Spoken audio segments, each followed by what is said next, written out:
Oke, sambil jalan ya, kita buka dulu aja. Bismillahirrahmanirrahim. Assalamualaikum warahmatullahi wabarakatuh. Waalaikumsalam warahmatullahi wabarakatuh. Waalaikumsalam warahmatullahi wabarakatuh. Waalaikumsalam warahmatullahi wabarakatuh.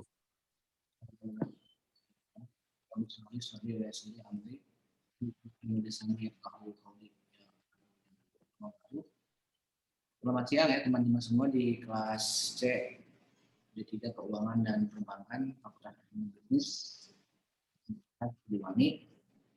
Siang hari ini kita lanjut ke materi perkuliahan yang telah kita rencanakan ya. Untuk semester waktu teman-teman semua yang hadir sebagai kelompok yang presentasi dan telah menyiapkan diskusi dan jawaban-jawaban ya. Untuk menyimak paparan dari kalian dulu ya. Nanti di akhir ataupun di tengah-tengah perkuliahan jika bukan saya akan pantau terus dan kita di akhir akan ada pendalaman materi. Mungkin waktu jam ya untuk kita akan diskusi ini. Oke, kelompok 7 itu Sania sudah hadir? Sanianya? Sudah Pak hadir. Sania, Asya, Hadir Pak. Nida, Nadia, Hadir Pak. dan Tania Bintang ya. Ada Sania. Hadir Pak. Oke, kalau semuanya sudah hadir, sudah siap, silakan. Saya akan menyimak dulu pemaparan dari kalian. Yang lain yang belum hadir mau untuk segera gabung ya.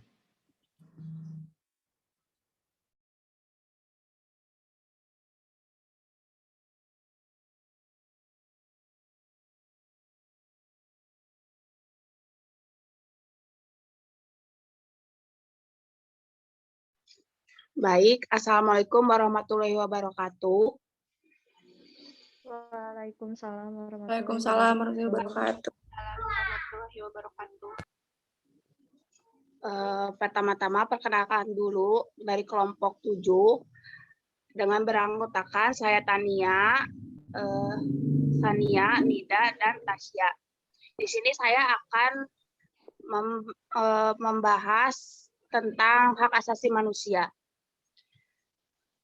Dan langsung saja menjawab pertanyaan-pertanyaan yang sudah kalian tanyakan di YouTube.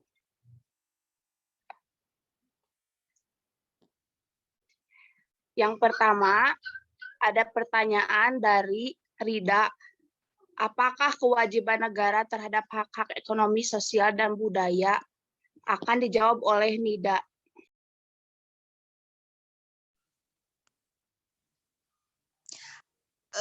Jawaban dari pertanyaan dari Rida, apakah kewajiban negara terhadap hak-hak ekonomi, sosial, dan budaya? Jawabnya, kewajiban negara berkaitan dengan hak-hak ekonomi, sosial, dan budaya dijabarkan secara berbeda-beda dari satu perjanjian ke perjanjian lain. Contohnya, Kovenant Internasional tentang hak-hak ekonomi, sosial, dan budaya mensyaratkan negara untuk mengambil langkah-langkah yang semaksimal mungkin sesuai dengan ketersediaan sumber daya mereka untuk mencapai secara progresif bagi realisasi penuh dari hak-hak ekonomi, sosial, dan budaya.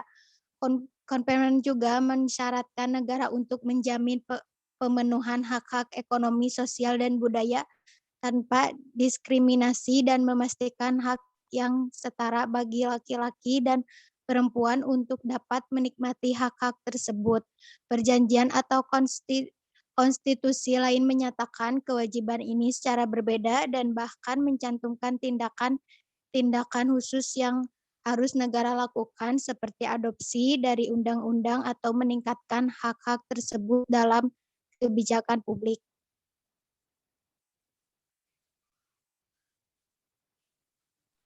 Baik, selanjutnya akan menjawab pertanyaan dari Apipah oleh Sania.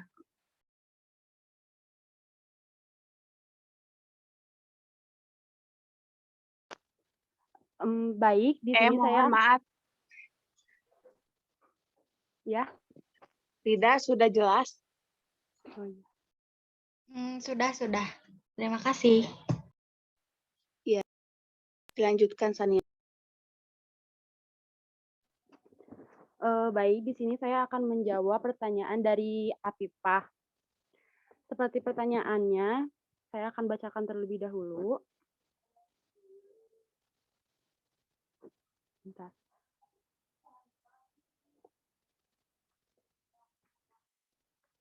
Pertanyaan dari Nur Afifah. Kepada kelompok kami, hak asasi manusia atau HAM merupakan sebuah hak yang dimiliki oleh semua manusia. Pembahasan mengenai HAM seringkali menimbulkan pro dan kontra di kalangan masyarakat. Terlebih jika pembahasan tersebut menyangkut HAM yang melanggar hak orang lain, seperti misalnya perkara pidana mati yang merupakan hukuman paling berat dan akan merampas kebebasan hak atas hidup seseorang. Menurut tanggapan kalian, hukuman pidana mati tersebut termasuk pada tindakan melanggar HAM atau tidak? Terima kasih. Jadi,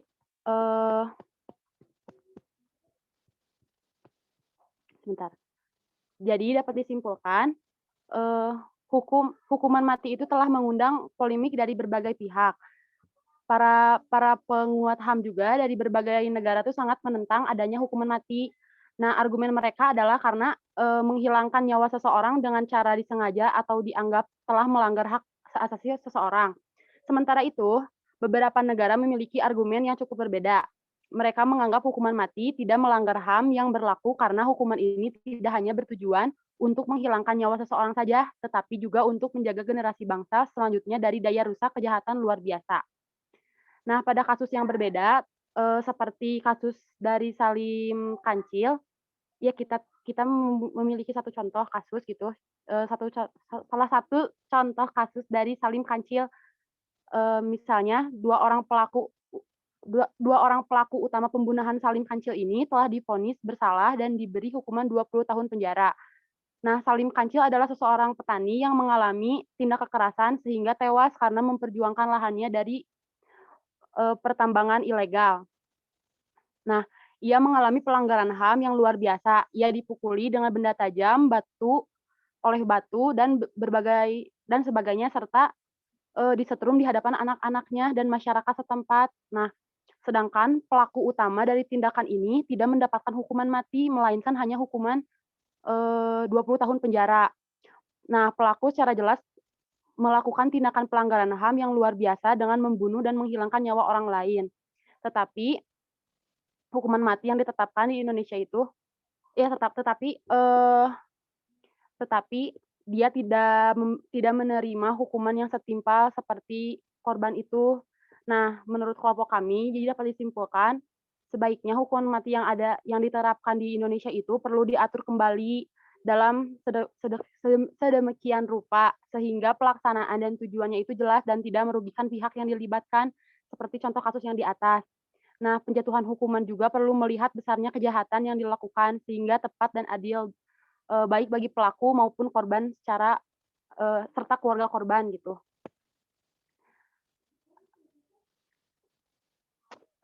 Sekian yang dapat saya sampaikan. Afifah, ada yang kurang jelas atau ingin ditambahkan? Iya, sudah cukup jelas, Sania. Makasih. Ya, sama-sama.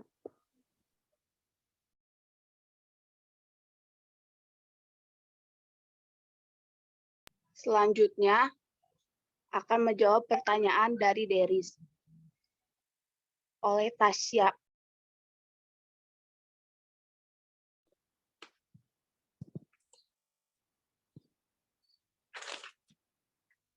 Baik, di sini saya akan menjawab pertanyaan dari Deris. Berikan opini kalian akibat terjadinya jika pelanggaran HAM tidak segera ditangani. Jika HAM tidak ditangani dalam suatu kasus tersebut akan berdampak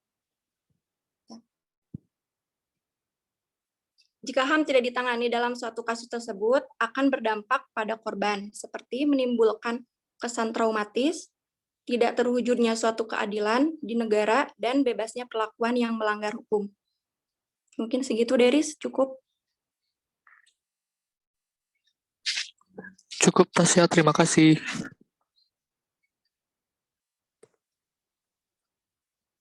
Selanjutnya saya akan menjawab Baik, makasih pertanyaan Deris.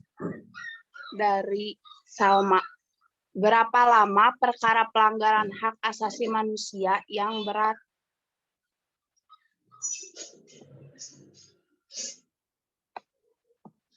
Dalam pasal 31 perkara pelanggaran hak asasi manusia yang berat diperiksa dan diputuskan oleh Pengadilan Hak Asasi Manusia dalam waktu paling lama 180 hari terhitung sejak perkara dilimpahkan ke Pengadilan HAM. Bagaimana Tasya? Salma? Iya, cukup. Kasih.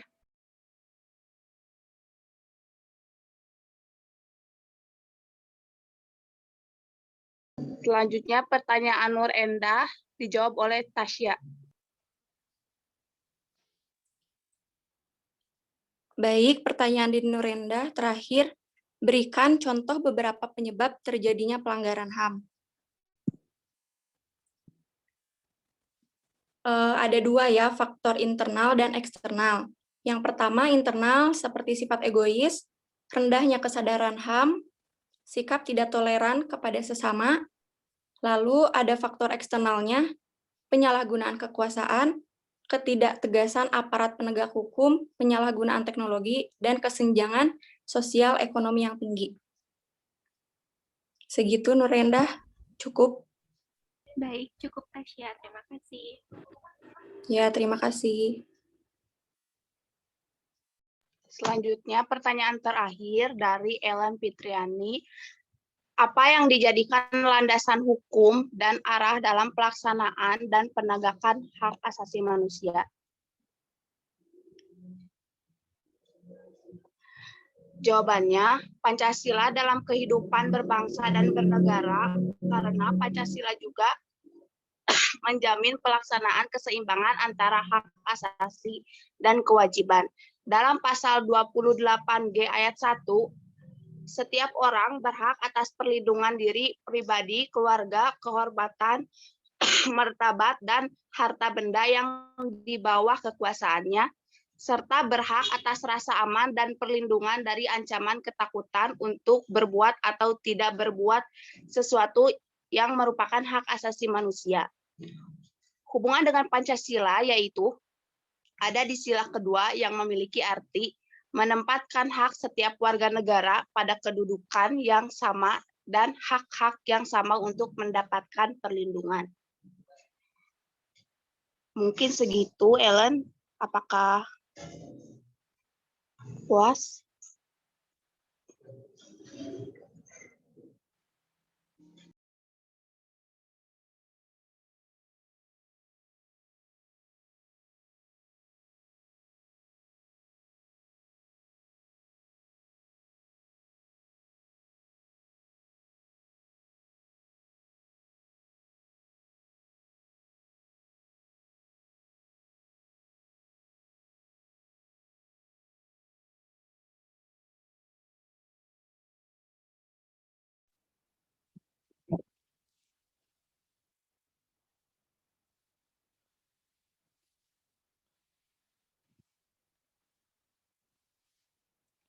Oke, sudah ini? Sudah selesai menjawab pertanyaannya?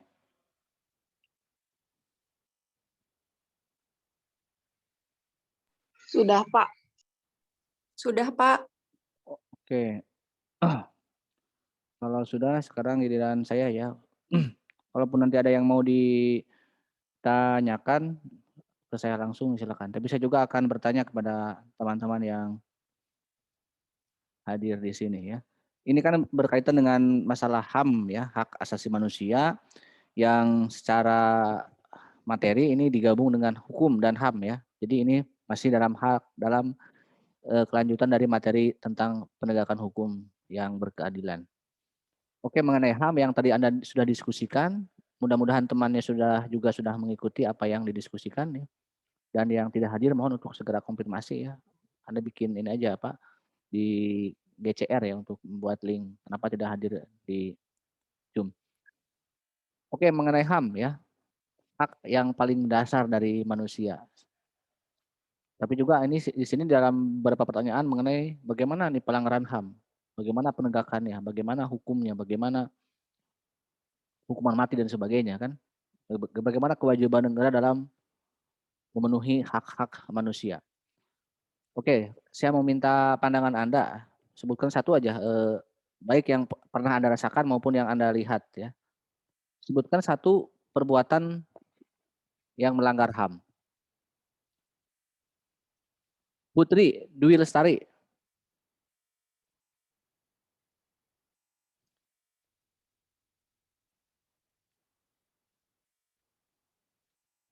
Satu orang satu kasus aja. Putri Dwi Lestari. Yang hadir tergabung sini diharapkan jiwa dan raganya juga ikut hadir gitu. Putri, halo. Rifki Karisma. Rifki Karisma.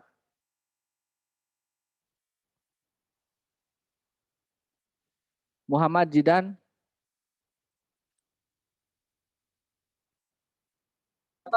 Oh, ya Pak. Apa?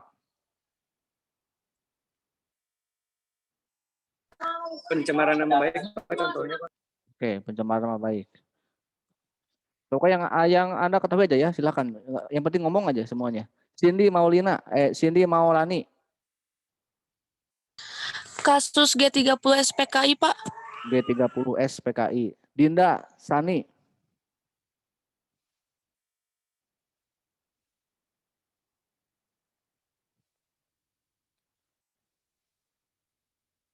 Dinda Sani. Puspita.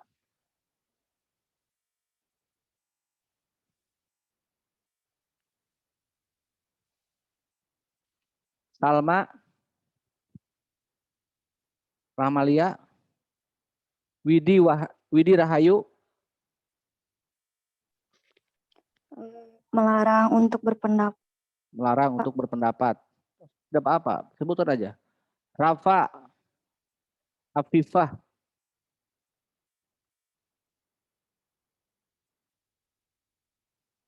Kalau bisa on cam kan aja ya semuanya, jangan malu-malu untuk membuka topengnya.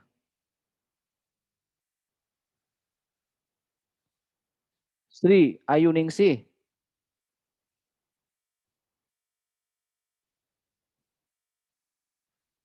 Sri Ayu Ningsih.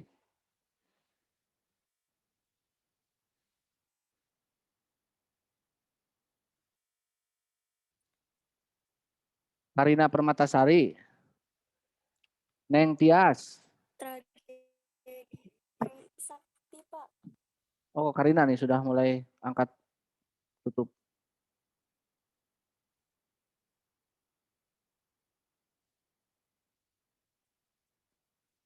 Neng Tias.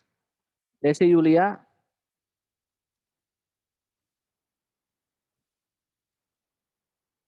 Dea Nurpadila.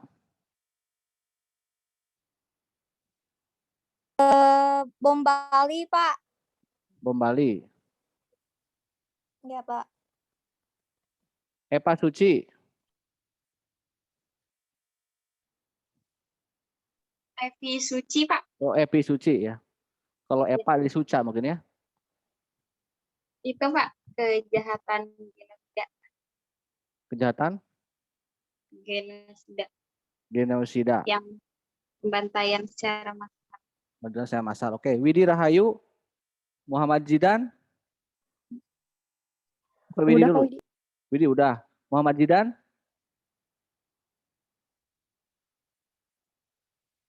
Tadi udah Pak. Udah. Oh, Muhammad Rifki. Muhammad Rifki dan saudara kembarnya.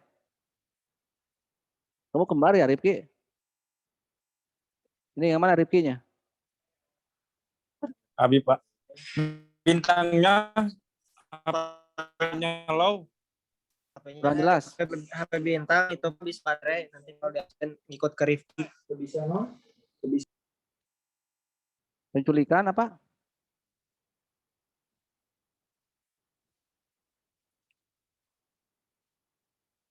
Oke, coba yang berikutnya yang belum saya tanya. Minimal yang Anda rasakan aja dulu ya, yang pernah Anda rasakan, pernah atau nggak apa-apa lah, sama aja pertanyaannya sama, biar ada variasi. Nur Hanafiah. Nur Hanafiah. Penganiayaan, Pak. Penganiayaan. Siap. Kekerasan. Kekerasan. Yosenta. Pemerkosaan, Pak. Pemerkosaan. Rida Aulia. Melakukan tindakan penipuan. Penipuan. Reski Deris.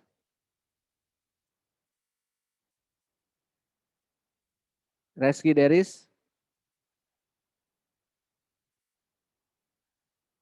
Reski Bilar.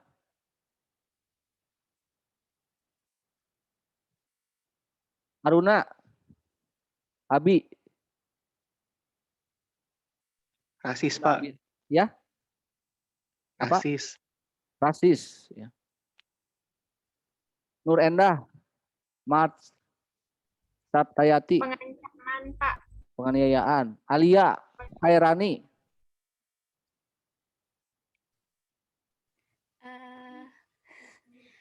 Korupsi, Pak. Korupsi. Korupsi atau ya korupsi, penganiayaan, bom Bali ya. Banyak ya yang melanggar HAM itu. Resti Nopila. Pembunuhan, Pak. Pembunuhan. Nida Mahdiah. Pelecehan. Pelecehan. Pelecehan apa? Semua pelecehan. Semua jenis pelecehan. Kalau yang tadi menjawab pembunuhan, semua jenis pembunuhan. Ini juga tolong ya, yang tadi menjawab, tolong menjawabkan jawabannya. Minimal punya argumentasi gitu ya. Saya ngajak Anda untuk berargumen di sini. Kalau Ripki, kamu sama teman kamu itu satu kelas juga? Atau hanya ikut? Sama Pak, ini sama satu kelas Bintang Oh. Sanjaya, habis baterainya. Mohon Oh maaf iya. Pak. Oh iya, apa-apa. Iqbal Anang. Iqbal. Penggelapan uang, Pak. Penggelapan uang. Uang bisa jadi gelap ya. Dihitamkan mungkin. Berarti itu pelanggaran hak asasi uang mungkin itu ya. Tania Bintang. Mencuri. Mencuri ya. Mencuri hati juga ya. Boleh mungkin ya. Sania. Seperti bullying, Pak. Bullying, dibully. Tasya, Ya. Laras. Penculikan, Pak. Menculikan. Siapa yang menculik? Menculik hati juga. Oke, dari sekian banyak peristiwa yang tadi Anda sebutkan ya, itu betul nggak pelanggaran HAM? Kalau indikator, ini salah satu indikator kalau kita berbicara HAM yang di materi ini ya, adalah bentuk kejahatan yang diadili oleh pengadilan HAM ya. Ketika ada pencurian, ketika ada penggelapan ya, penggelapan uang maupun penggelapan lampu ya. Ada G30 SPKI, maka tadi ada yang menyebutkan bom Bali ya. Coba tadi kamu Ripki-nya belum nih. Ripki yang teman kamu siapa namanya tuh? Yang satunya yang berkacamata? Pak, Bintang, Pak. Bintang kamu apa? Menurut kamu apa? Apa yang contoh lain? pelanggaran HAM? Ya. Pencabulan. Pencabulan. Oke. Tadi ada yang nyebut bom Bali siapa? Yang nyebut bom Bali? Saya, Pak. Dea Nurpadila. Siapa pelakunya bom Bali? Itu. Nurdin Ento. Oke. Dari sekian banyak tadi pencabulan, pembunuhan Pak, ya. izin. Ya siapa yang izin? Izin Pak, mana? menambahkan. Siapa? Ya, Res. seperti Ya. kasus Mursinah. Mursinah. Mursinah sama Munir. Mursinah sama Munir. Ya. Ya. Nah, dari sekian banyak kasus, termasuk misalnya G30 tadi, bom Bali, ada yang pencabulan, ada yang pemerkosaan, ada yang penganiayaan, ada yang bullying. Masuk ke pengadilan HAM nggak? Kan minggu lalu kita belajar hukum ya, tentang hukum pidana, hukum perdata. ada pembunuhan, ada pencurian. Apakah itu masuk ke pengadilan HAM tidak? Diusut oleh Komnas HAM misalnya. Komnas HAM menganiaya memproses pembunuhan. Komnas HAM memproses pencucian uang misalnya. Jadi kalau berbicara HAM ya, kita harus pahami dulu mengenai penegakan HAM secara spesifik, berarti adalah kasus yang ditangani oleh Komnas HAM yang masuk ke pengadilan HAM nasional maupun pengadilan HAM internasional. Namun ya kita berbicara dulu masalah prinsip hukum ya, karena hukum dan HAM adalah satu ada hubungannya, ada perbedaan dalam hal penegakannya. Tolong dicatat ya oleh Anda dan dipahami nanti kalau di ujian tidak salah dalam memahami gitu kan. Kalau apa yang tadi Anda sebutkan berbagai macam jenis pelanggaran, berbagai macam jenis pembunuhan atau kejahatan ya. Pada prinsipnya semua pelanggaran hukum, semua kejahatan merupakan pelanggaran terhadap HAM. Pelanggaran terhadap hak asasi manusia. Bukan hanya kejadian atau proses peristiwa tentang kejahatan maupun pelanggaran ya. Tapi sebenarnya sanksi hukum, semua jenis sanksi hukum, coba contoh dari sanksi hukum itu apa? Orang dihukum tuh apa biasanya bentuk hukumannya? Hukum formil ya. Bukan hukuman pelanggaran, tapi hukum yang memaksa itu kira-kira apa contohnya? Diapakan setelah di pidana ya apa bentuk hukumannya diapakan orangnya? Di penjara, Pak. Selain di penjara apa lagi? Hukum mati. Hukum mati. Katakanlah ada dua jenis hukuman ya, di penjara dan dihukum mati. Cung yang mau di penjara? Ada gak yang mau di penjara di sini? Nia.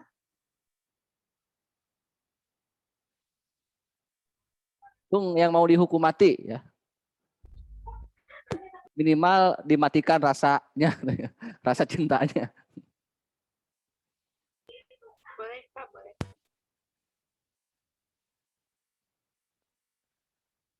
Kenapa tidak mau dipenjara kalian?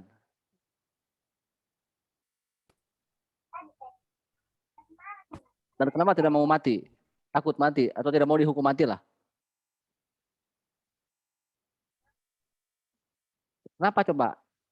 Semua orang tidak mau dipenjara. Karena apa? Coba kaitan dengan materi ini ya. Karena orang yang dipenjara itu bagaimana kira-kira? Dirampas nggak haknya? Orang yang dipenjara dirampas nggak haknya? Dirampas, Pak. Iya, Pak. Iya, karena tidak bebas. Kan padahal dalam konsepsi HAM, manusia dalam makhluk yang bebas. Tidak bisa diintervensi oleh siapapun. Ya. Apalagi mati gitu kan, dihukum mati.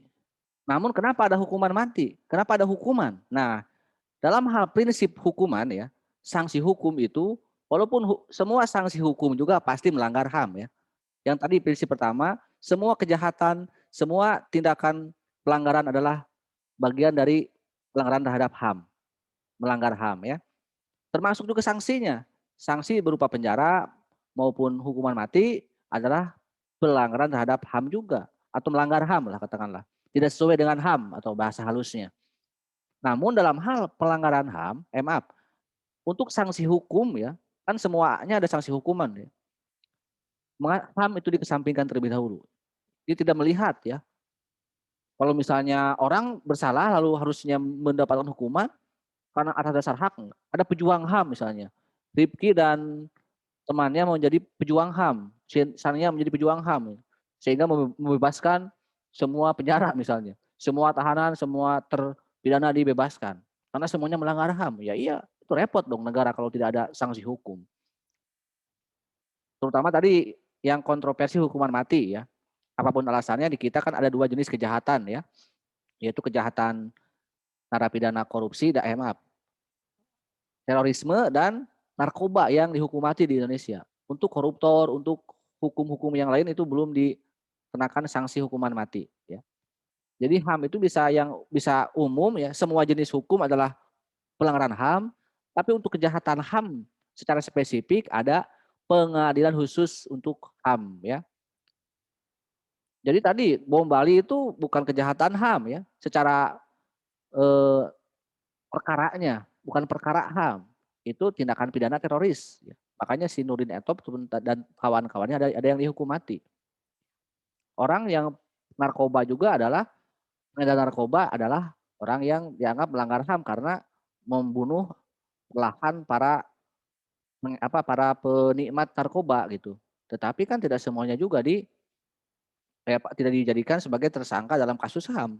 Tapi itu kan tindakan pidana. Korupsi juga melanggar HAM karena bansos harusnya untuk rakyat malah dipakai untuk menteri misalnya, untuk pejabat. Tapi kan bukan pelanggaran HAM. Penanganannya ketindakan pidana korupsi. Artinya tidak semua kasus hukum itu akan masuk ke pengadilan HAM karena ada tindakan pidana khusus umum yang tadi pembunuhan yang dalam KUHP. Sementara mengenai HAM itu ada pengadilan HAM itu sendiri ya yang di kita ditangani dulu oleh Komnas HAM. Dan di kita baru ada undang-undang tentang HAM kan tahun 99 setelah reformasi kan. Sehingga kasus seperti G30 SPKI ya, kasus Timur Leste, kasus sebelum adanya hukum tentang Komnas HAM itu tentang undang-undang tentang HAM, artinya di kita memang belum bisa ditangani secara penuh ya. Jadi termasuk kasus Munir ya, Munir yang pembunuhan Munir apakah itu pembunuhan Munir aktivis HAM? Betul ya.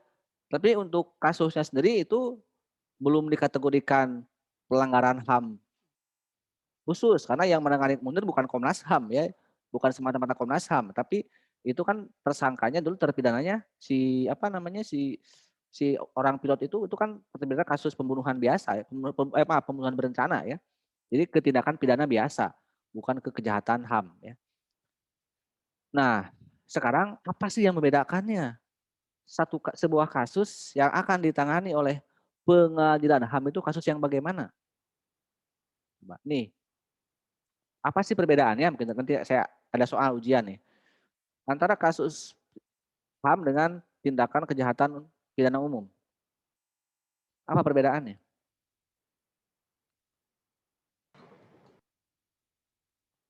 Coba yang barusan minimal menurut kelompok 7 tadi, nggak apa-apa. Pendapat Anda, perbedaan antara kejahatan HAM dengan pidana umum itu apa? Kenapa tidak semua kasus pembunuhan masuk ke pengadilan HAM? Hanya ditangani oleh pengadilan umum, pengadilan biasa. Tidak ke pengadilan HAM. Betul kan melanggar HAM, betul. Tapi kan itu bukan kategorinya perkara HAM. Atau contoh kasusnya ya. Kasus misalnya apa gitu. Yang masuk ke pengadilan HAM. Masuk dulu ke Komnas HAM. Oh, izin menjawab, Pak. Ya, silakan Jidan. Enggak apa-apa, salah. Enggak apa-apa. Karena ini saya bukan mencari kesalahan. Kita sedang belajar. Kalau menurut saya, Pak, kalau tindak pidana itu biasanya kan kayak pembunuhan, kalau kayak Komnas HAM tuh biasanya kayak penganiayaan atau pelecehan gitu, Pak. Biasanya kalau kasus-kasus yang sering saya ketemui gitu, Pak, di TV. Terus bedanya apa?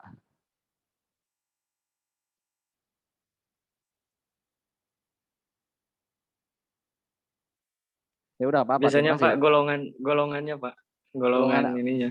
Golongan kasusnya pelaku gitu. Atau pelakunya atau apanya? Atau korbannya? Korbannya Pak, korbannya. Korbannya siapa kalau HAM? Biasanya perempuan sama anak kecil Pak. Laki-laki? Berarti saya ini tidak akan jadi korban HAM dong. Saya misalnya dihianati oleh perempuan, saya ini korban perasaan. Jadi bukan korban HAM gitu ya. Enggak apa-apa. Saya kasih bocoran ya. Salah satunya adalah dari pelaku dan korban. Nah, kalau pelakunya A dan korbannya B misalnya, anu, maka itu kategorinya kejahatan HAM. Tapi kalau pelakunya C dan korbannya D, maka ini akan menjadi kejahatan pidana umum biasa. Itu kurang lebih ya. Jadi dari pelaku dan korban. Yang agar mudah ini memahaminya. Jadi bukan pada prinsip ya. Sekali lagi saya bilang, prinsip semua pelanggaran, semua kejahatan adalah pelanggaran terhadap HAM. pemelanggar HAM. Tapi untuk penanganan kasusnya tidak semuanya masuk ke Komnas HAM, betul, ke pidana HAM, tapi ada yang ditangani oleh pidana umum biasa. Nah, ketika pelaku dan korban, coba contoh aja, sampai ini dibawa ke mahkamah internasional, ke pengadilan HAM internasional nih, melaporkan misalnya, karena nggak bisa ditangani oleh pengadilan HAM di kita, dilaporkan aja. G30 SPKI misalnya, ini contoh, apa ini kan salah satu bentuk kejahatan HAM ya. Tahun 65 memang terjadi apa setelah G30 SPKI?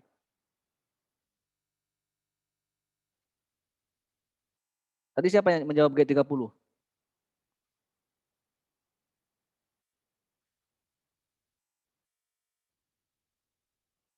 Para keluarga PKI menuntut negara supaya diadili misalnya, karena ada kejahatan HAM.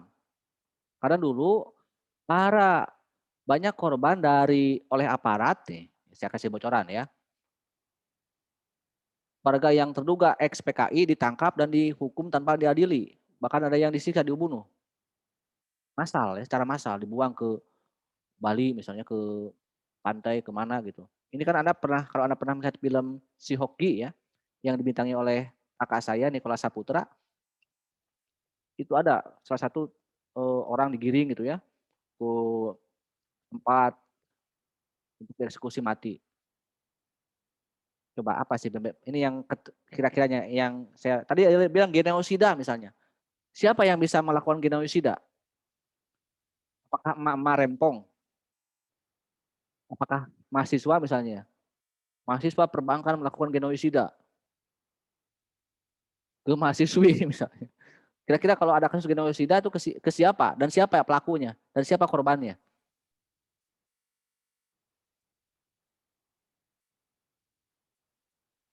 Tragedi Trisakti misalnya. Wah, itu rame kan? Siapa coba pelakunya? Tragedi Trisakti, dan siapa? Reformasi kan? Dan siapa korbannya? Nah, ini saya kasih bocoran. Coba bantu saya untuk berbicara atau Anda beraktif gitu. Pemerintah, Pak. Siap. Apa pemerintah apa? Yang mana kasusnya? Kalau yang melakukan pelanggarannya itu orang pemerintah, baru bisa jadi pelanggaran HAM. Siapa pemerintahnya? Sudah terbukti belum pemerintah melanggar HAM? Lalu divonis bersalah oleh pengadilan HAM. Oke, salah satunya adalah pemerintah, betul ya. Tapi coba yang bahasanya biar lebih umum.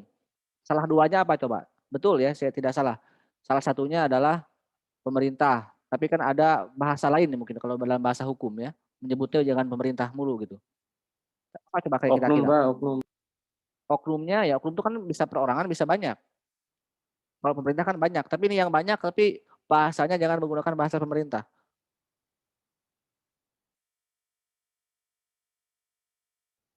Apa kira? Coba-coba. Coba. Dan korbannya misalnya. Betul lah. Contoh misalnya oknumnya pelakunya pemerintah. Tapi korbannya siapa kira-kira? Manusia atau hewan? Manusia. Siapa manusianya? Yang hidup atau yang mati? Yang hidup, Pak. Kira-kira berapa orang jumlah manusianya? Tadi kan genosida misalnya. Trisakti. Reformasi. Kira-kira kalau genosida itu berapa orang yang dibunuhnya, yang dibantainya? Apa itu genosida? Jangan-jangan Anda tidak paham apa genosida juga ya. Hello.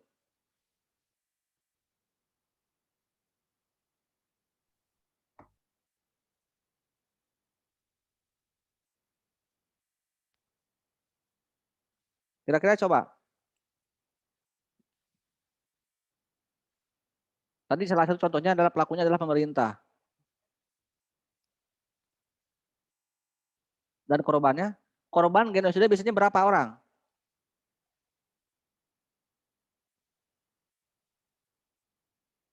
Apa genosida coba? Tania Bintang, apa genosida? Pembantaian Apalagi pada selain pembantaian? suatu suku kelompok atau suku bangsa. Pembunuhan massal. Nah, yang saya tanyakan, kalau massal berarti berapa orang jumlahnya? Banyak Pak, banyak. Banyak. Nah, berarti kalau begitu ya ini tolong ada ambil poin pentingnya. Jadi kalau dalam hal kejahatan itu, yang pertama dari korbannya pun itu massal ya banyak. Lebih dari satu katakanlah. Dulu ada kasus misalnya di Mesuji di Lampung ya. Para petani dibantai oleh aparat, oleh polisi. Akibat sengketa tanah, perebutan lahan. Dengan warga yang di-backing oleh pengusaha dan membayar polisi. Sampai aksi pembunuhan ya. Itu bentuk kejahatan HAM. Karena dari korbannya yaitu orang banyak gitu ya. Para demonstran misalnya ya. Diperintahkan oleh presiden supaya pada polisi dan tentara untuk membunuh. Oke, bantai aja misalnya mahasiswa yang demo. Nah, ini bisa aja semuanya terlibat pelakunya ya. Bisa kepolisian, bisa tentara, TNI, juga bisa presidennya sendiri dituntut. Karena telah menyuruh institusi lain untuk berbuat jahat ya. Untuk berbuat membantai para demonstran. Jadi maksudnya pelaku dari kejahatan HAM adalah institusi ya. Bisa polisi misalnya, secara institusi kelembagaan tapi ya. Korporasi, bisa tentara, mungkin juga bisa presiden gitu kan. Tapi kan di kita belum tentu juga, jangan kasus HAM ya, mungkin dalam beberapa kasus tidak ada, sulit ditemukan kaitan langsung gitu kan. Reformasi misalnya, banyak korban Trisakti. Tentaranya pun itu yang sampai sekarang kan masih buntu ya proses penyelidikannya gitu kan. Bahkan Soeharto pun tidak terbukti. Bahkan dulu Soekarno ketika zaman PKI juga tidak bisa terbukti dibawa ke pengadilan. Kalau kita lihat beberapa negara lain, contoh di negara lain, ada beberapa contoh negara yang presidennya dibawa ke pengadilan ya setelah dilengsarkan oleh rakyatnya. Di Mesir itu ada ya. Di Fidel Castro tidak. Di Timur Tengah itu di Libya dulu ada ya. Setelah itu bahkan ada yang sampai divonis mati.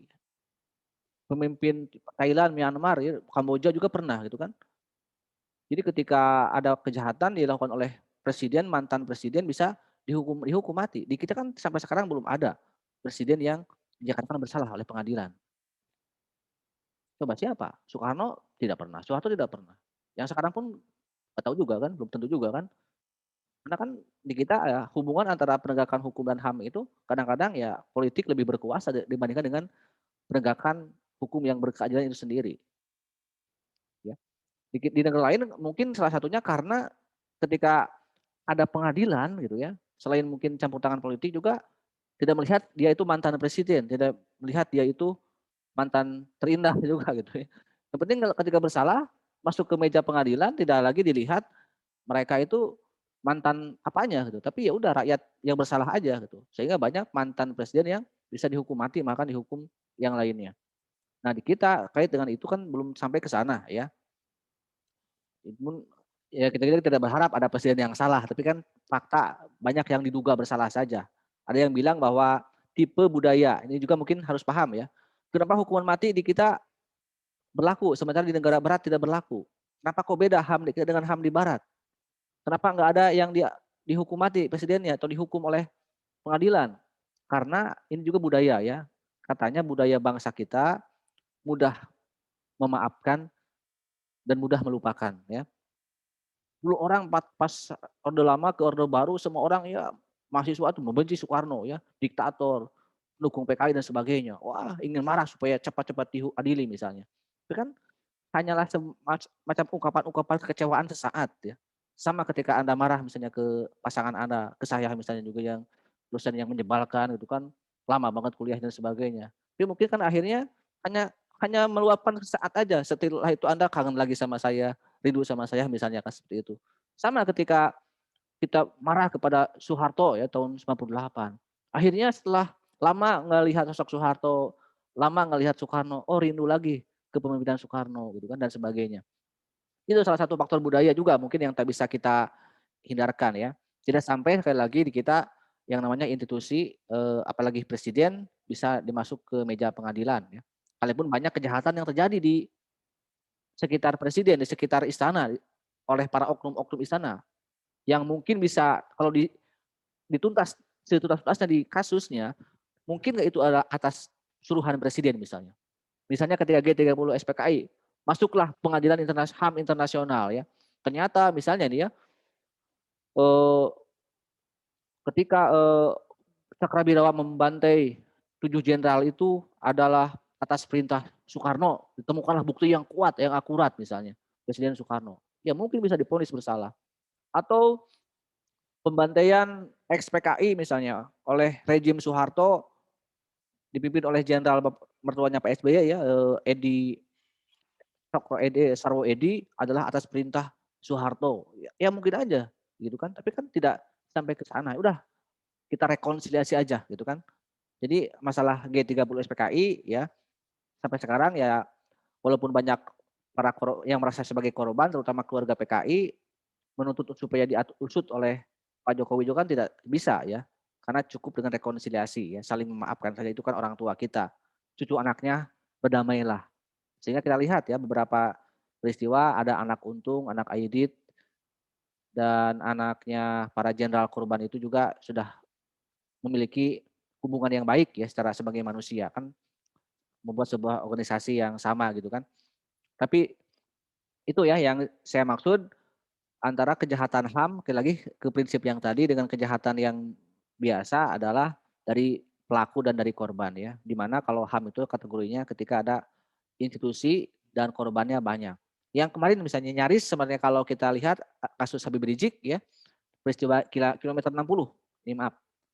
Ketika anak buah Habib Rizik dibantai oleh polisi yang tak berseragam itu masuk sebenarnya dilaporkan ke Komnas HAM. Komnas HAM melakukan penyelidikan. Menurut tim independen Amin Rais ya, terus Abdullah Hahemanua, juga tokoh-tokoh Busro Mukodas ya, mantan ketua KPK, mantan penasihat KPK, dan tokoh-tokoh senior yang memang teruji secara integritasnya menyimpulkan bahwa peristiwa kilometer 60 ya para pengawal Habib Rizik itu adalah dibantai oleh para polisi yang tidak berseragam itu adalah bagian dari kejahatan HAM berat. Itu menurut tim independen. Tapi Komnas HAM sebagai lembaga yang harusnya diharapkan dapat melakukan penyelidikan yang adil seadil-adilnya menyimpulkan bahwa dan lapor juga ke Presiden peristiwa kilometer 60 itu bukan kejahatan HAM. Bahkan itu adalah reaksi polisi melawan para anak kecil bocah yang pengawal pengajian itu. Itu kesimpulannya.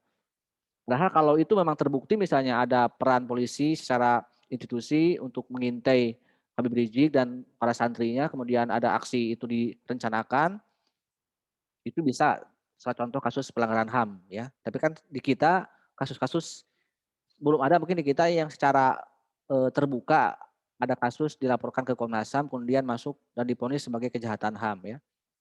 Itu ya salah satu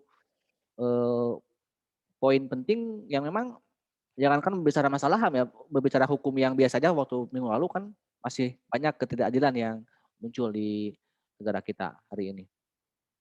Oke, itu yang kedua atau yang pertama, saya lupa lagi ya, tentang bagaimana perbedaan antara HAM dan kejahatan pidana umum biasa.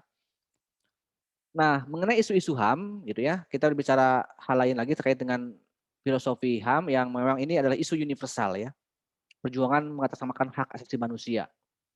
Di kita sebenarnya ya, tahun 45 kita merdeka, salah satu negara yang negara hukum, rule of law dan memiliki konstitusi yang di dalamnya sudah tergabung negara yang melindungi warga negaranya. Paling tidak dalam urusan hukum dan konstitusinya. Sementara lembaga dunia seperti PBB baru mendeklarasikan Declaration of Human Rights itu di tahun 48.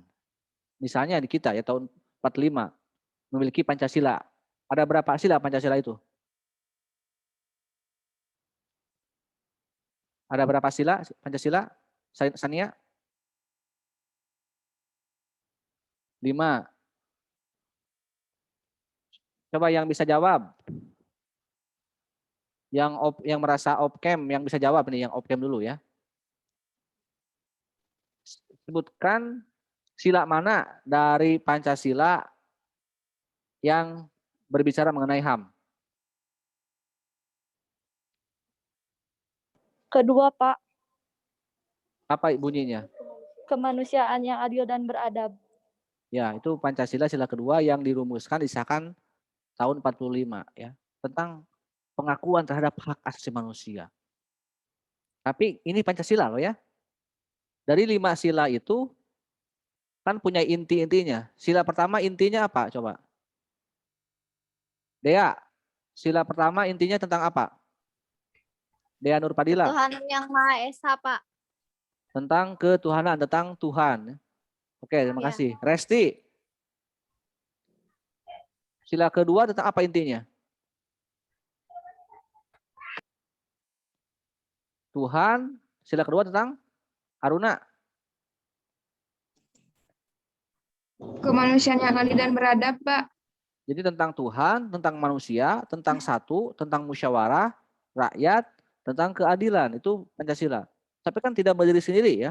Walaupun ada inti-inti setiap sila itu saling berhubungan. Artinya manusia sebagai apa di Indonesia itu? Apakah manusia sebagai manusia saja? Pure humanisme misalnya. Bebas tanpa ada campur tangan lain, individualis, tanpa ada tekanan dari siapapun? Atau manusia sebagai insan apa?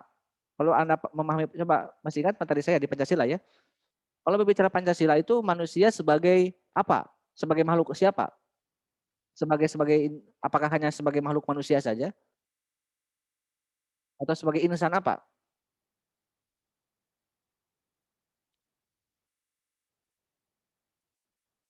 Oke, itu tahan dulu. Masih bingung? Kita lari dulu ke seberang ya, ke HAM yang universal. Kenapa ada humanisme, HAM yang menjadi isu internasional? Karena mereka berpikiran ya manusia itu makhluk bebas, makhluk merdeka, tak mau ditindas oleh siapapun. Dulu ada kasus misalnya raja menjolimi rakyat, yang kuasa membantai yang lemah.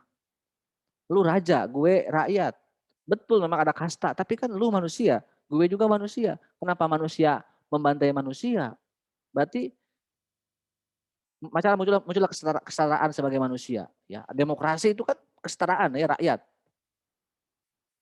Tapi dasar filosofinya mereka itu individualis, bebas. Liberalisme kan itu, sekularisme.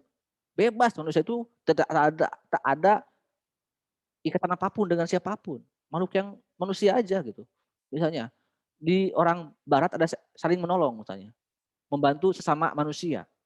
Untuk apa kamu membantu sesama manusia? Ya demi kemanusiaan saja, humanisme saja. Coba saya mau tanya. Nah di Indonesia, Anda misalnya yang punya pandangan lain mungkin. Kalau Anda menolong orang itu selain karena kemanusiaan, karena ada unsur apa coba? Sebagai makhluk apa? Untuk apa? Ada harapan lain nggak? Ya? Selain sosial, itu juga sama manusia. Ya. Kan keadilan sosial. Coba Anda membantu orang. Ridho lalu ada ininya, ada bahasa lainnya gitu. Ikhlas lillahi apa? Apa maksudnya itu? Supaya apa? Selain Anda sebagai sesama manusia juga sebagai apa di sana?